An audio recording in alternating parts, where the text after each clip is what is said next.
어느 날 어느 별에 살던 사람들이 모여서 새로운 사회를 만들기로 결정했습니다. 이 별에 사는 사람들은 서로의 능력, 성별, 인종, 심지어 자신이 가진 특별한 기술조차 모르는 상태였습니다. 이 포럼에는 모든 별의 주민들이 참여할 수 있었고 누구도 배제되지 않았습니다. 이 회의의 목적은 간단했습니다.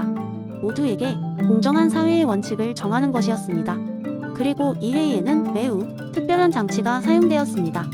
바로 무지의 모자라는 것이었죠.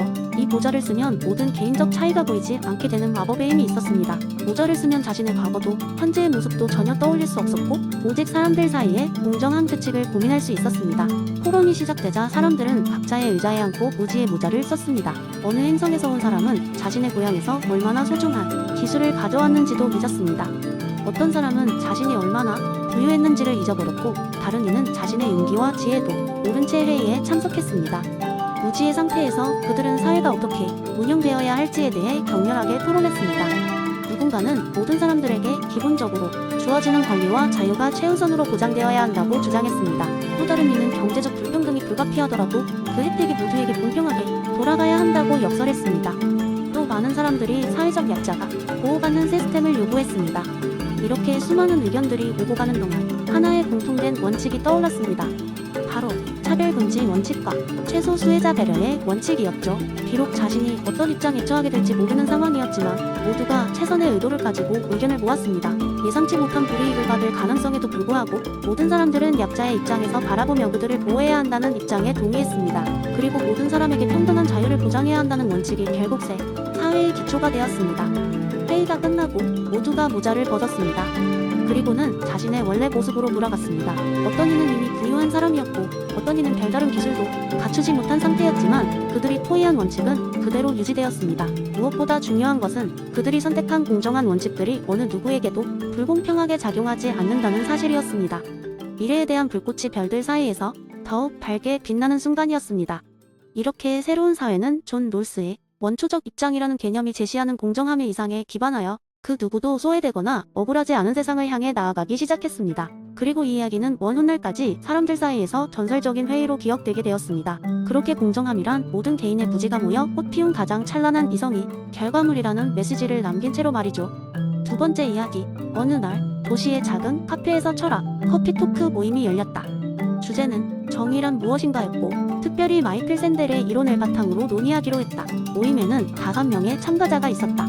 지적인 정치학 교수 김 박사, 열정적인 사회운동가 영수, 역사 덕후인 대학생 은지, 법과 윤리를 사랑하는 변호사 순이, 그리고 기발하고 창의적인 엔지니어 승우. 카페의 테이블에 앉자마자 김 박사가 입을 열었다. 여러분, 마이클 샌델은 정의의 중요성을 딜레마 속에서 찾습니다.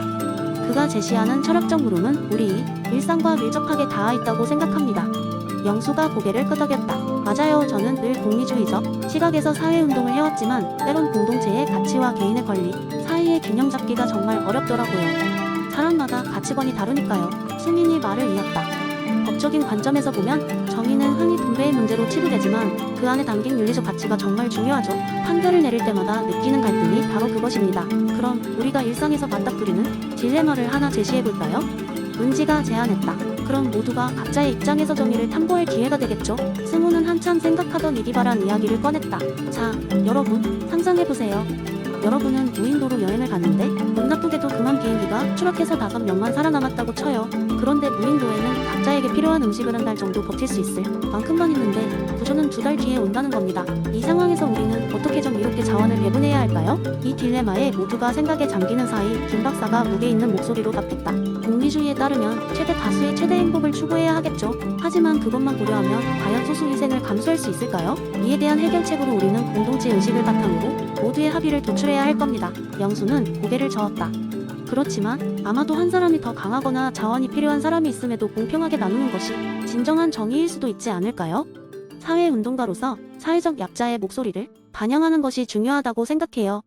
은지는 그 생각에 동의하며 덧붙였다. 역사에서도 마찬가지였어요.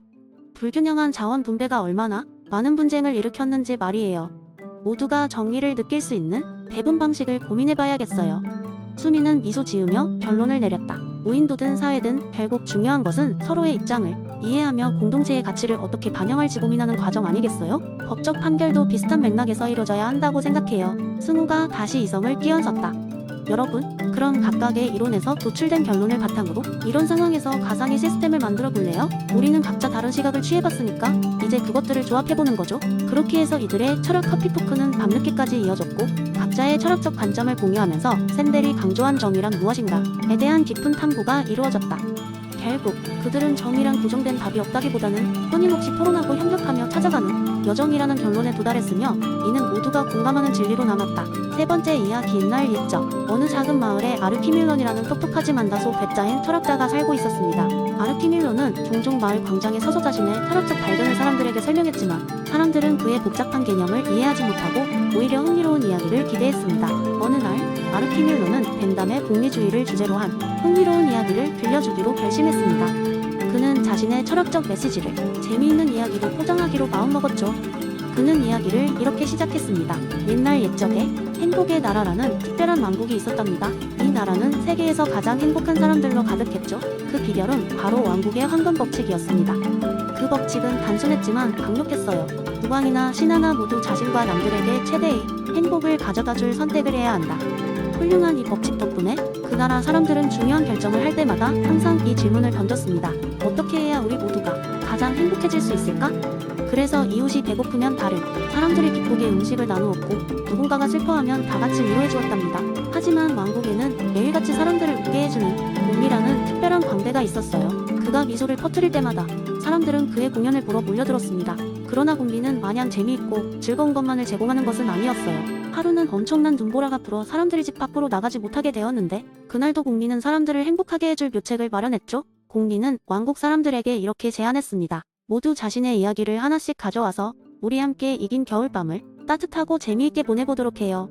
사람들은 자발적으로 자신이 겪었던 가장 재미있고 행복했던 이야기를 나누기 시작했습니다. 밤이 깊어갈수록 사람들은 더 많은 즐거움과 웃음을 느꼈고 어느새 날이 밝아올 때쯤 마을 전체에 행복이 가득해졌답니다.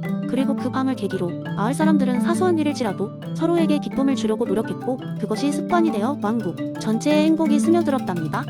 아르키밀러는 이 이야기를 마치면서 청중들에게 이렇게 말했습니다. 여러분, 우리도 이 왕국 사람들처럼 작은 결정 하나하나에도 서로의 행복을 고려한다면 어떨까요? 그게 벤담의 복리주의가 우리에게 주는 교훈이니까요. 사람들은 아르키밀런의 이야기에 모두 고개를 끄덕이며 그의 말에 공감했습니다. 이후로 아르키밀론의 철학적 이야기는 단순한 강의를 넘어 이야기를 통해 사람들에게 스며들게 되었답니다.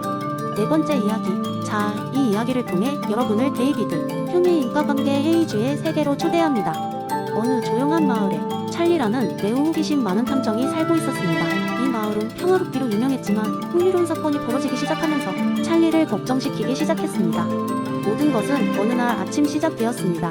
매일같이 마을 중앙에 있는 시계 타버레로 걸어가던 찰리는 그날도 변함없이 그 길을 걸었습니다. 근데 이상하게도 그가 시계탑 아래를 지나가는 순간마다 바로 옆에 있는 분수대에서 분수가 마치 찰리를 환영하는 듯 물을 솟구쳤습니다. 처음엔 우연이라 생각했지만 매일 같은 일이 반복되자 찰리는 이 기묘한 현상의 원인을 찾아보기로 결심했습니다. 찰리는 먼저 분수대의 구조를 공부하고 물이 솟구치는 기계 장치에 결함이 있는 건 아닌지 조사했습니다. 그러나 모든 것은 정상으로 보였습니다. 다음으로 찰리는 시계탑을 검토하기 시작했지만 역시 특별한 것은 발견되지 않았습니다. 게다가 다른 마을 주민들이 시계탑 아래를 지날 때는 분수는 평온한 상태를 유지했습니다. 오직 찰리가 지나갈 때만 이 미스터리한 현상이 발생한 것입니다. 어느덧 마을 사람들 사이에서는 찰리가 마법적인 힘을 가진 게 아니냐는 소문이 돌기 시작했습니다. 찰리 자신도 조금씩은 이런 소문을 재미로 받아들이기도 했지만 여전히 본인은 어떻게 해서든 논리적인 설명을 찾고 싶어 했습니다. 시간이 흐르면서 찰리는 데이비드 휴메의 철학을 떠올렸습니다. 휴는 우리 인간이 인과관계를 이해하는 것이 사실은 우리 경험의 결과일 뿐이며 사실 그 관계가 직접적인 연결을 갖는다고 보장할 수 없다고 주장했지요. 이 생각에 영감을 받은 찰리는 자신이 경험한 사건들도 우연의 연속일 수밖에 없다는 새로운 시각을 갖게 되었습니다. 즉, 분수가 자신이 시계탑을 지날 때마다 작동하는 것은 정말로 어떤 신비로운 인과관계가 있어서가 아니라 그저 우연의 연속일 수 있다는 것입니다. 그 후로도 찰리는 여전히 시계탑 아래를 지나갔고 분수는 솟아올랐지만 너무나 재미있게도 그는 더 이상 그 현상을 마음에 담아두지 않게 되었습니다. 그는 휴메의 철학을 통해 세상을 조금 더 의심하면서도 열린 마음으로 바라보는 법을 배웠기 때문입니다. 이 이야기를 통해 우리는 때로는 우리의 경험이 만들어낸 인과관계라는 틀에서 벗어나 사물이나 사건을 새로운 눈으로 보는 것이 얼마나 중요한가를 상기할 수 있습니다. 때로는 아무리 신비롭게 보이는 일도 그저 우연일 수 있다는 것을 이해하면 삶은 한층 더 흥미로워질 수 있는 법이니까요.